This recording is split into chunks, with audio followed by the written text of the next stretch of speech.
welcome back to YoungoTV. Today, we're diving into the financial heartbeat of COP28 with our segment on climate finance. Stay tuned as we explore high-level events shaping the financial landscape.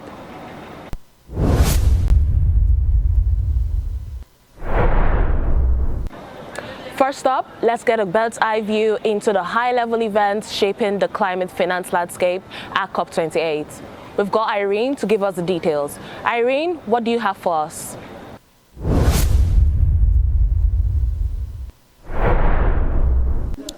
Thank you, Elliot. Today is the COP28 Climate Finance Day. Why is this day important for youths? About 0.76% of philanthropy funding is allocated to climate justice work led by young people, and an equally negligible amount also goes to youth-led organizations. And reasons we sometimes get from funders include the fact that financial institutions always seek to minimize the risks for their investments and prefer investing in organizations with long and sound financial performances, relevant experiences, as well as political and economic stability and track record.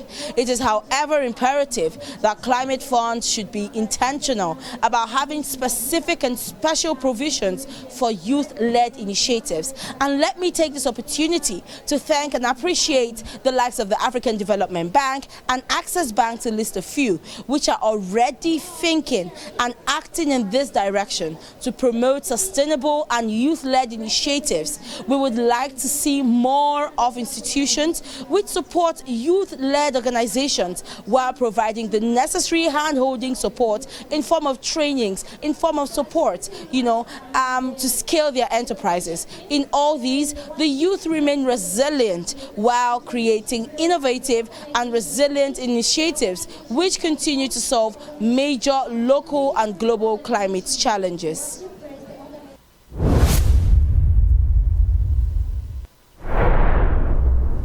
To address public concerns about climate-related health issues, we'll now turn to Jesse for more insights into how communities are responding. Jesse, what are people talking about when it comes to climate and health?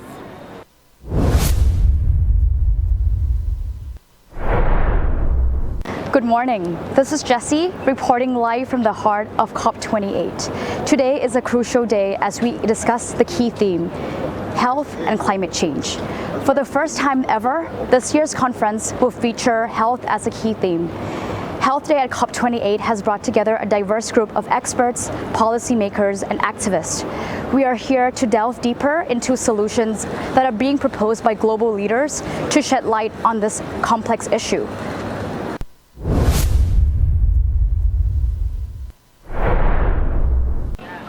Now moving on, our lens will focus on the vibrant pavilions, echoing with events addressing gender equality issues. And Jamie will unveil these highlights and pivotal discussions. Jamie, take it away.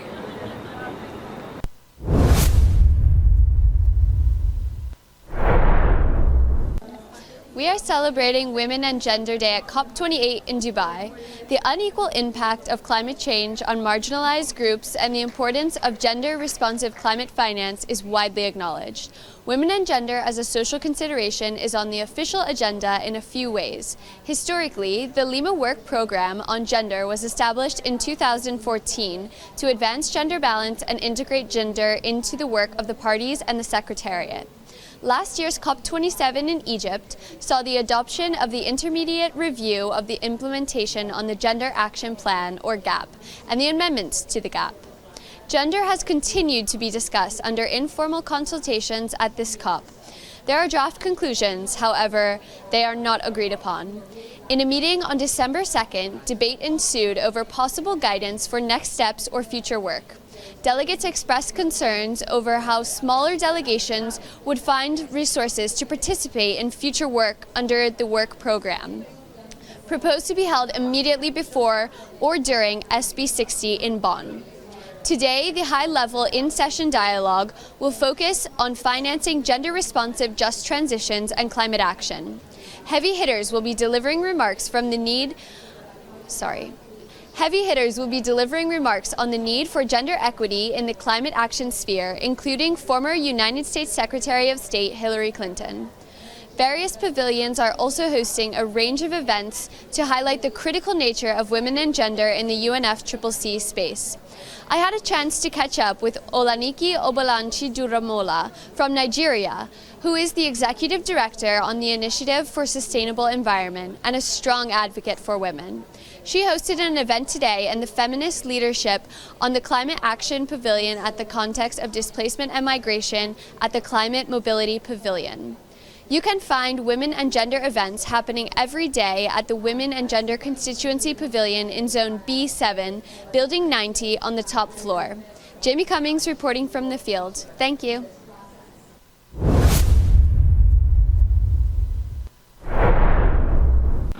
And of course, we can't forget the vibrant energy of youth engagements here at COP28 through the Youth Pavilion. Their voices, ideas, and initiatives are shaping the narrative of climate action. Vinay, what can you tell us on the highlights from the Youth Pavilion?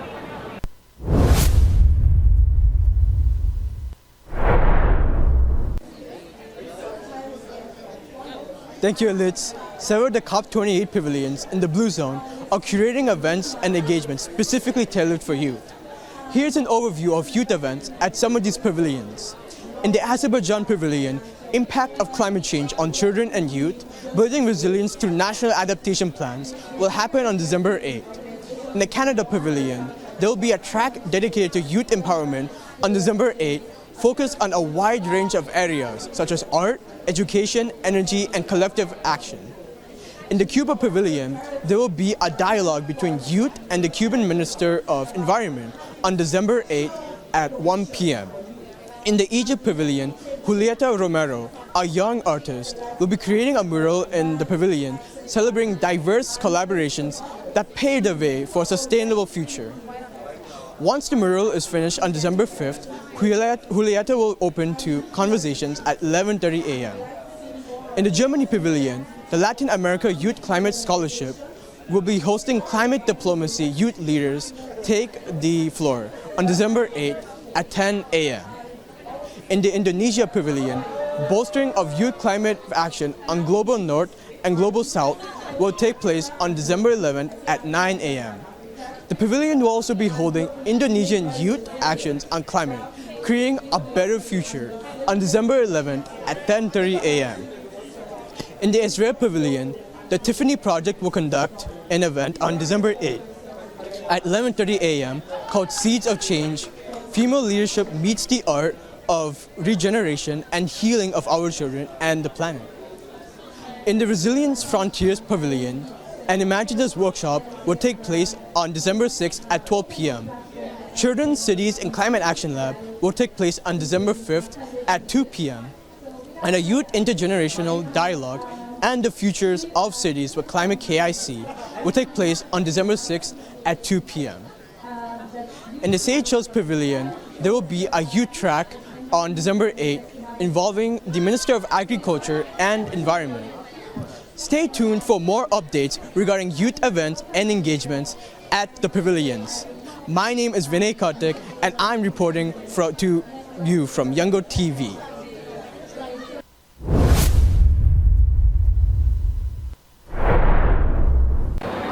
Now delving into a comprehensive recap of Day 4 at COP28, highlighting key events, milestones, and takeaways from the conference. Let's hear from Lorenzo on what stood out to him today.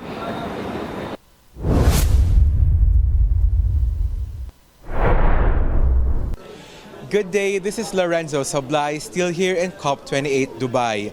Yesterday was the very first health day in the history of COP. This year, we are seeing a huge and continuously intensifying focus on this climate and health nexus.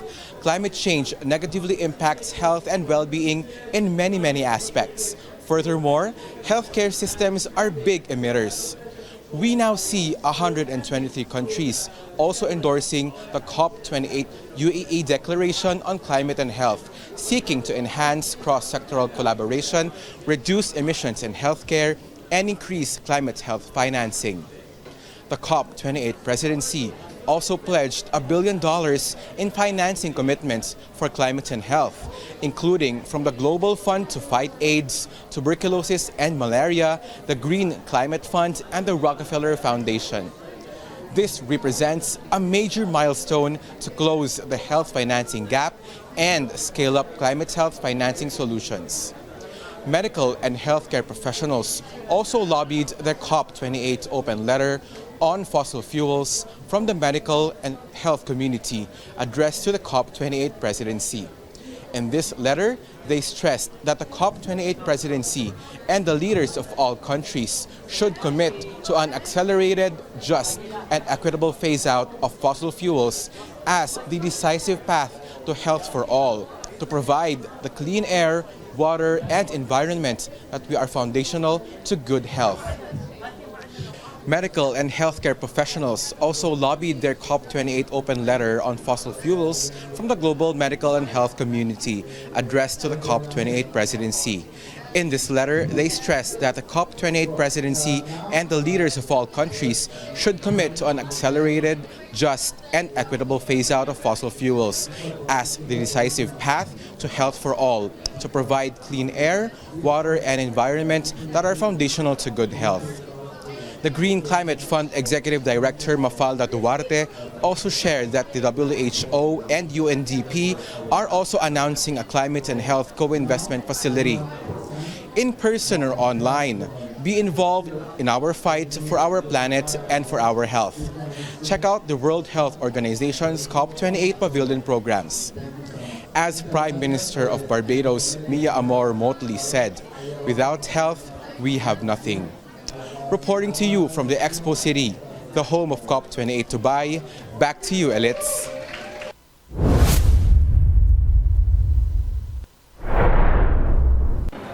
And now we've come to the end of today's episode. Stay connected, stay informed, and join us for more insightful episodes on YoungoTV. I'm Elites Doris, signing off. Until next time, let's keep the climate conversation going. Bye.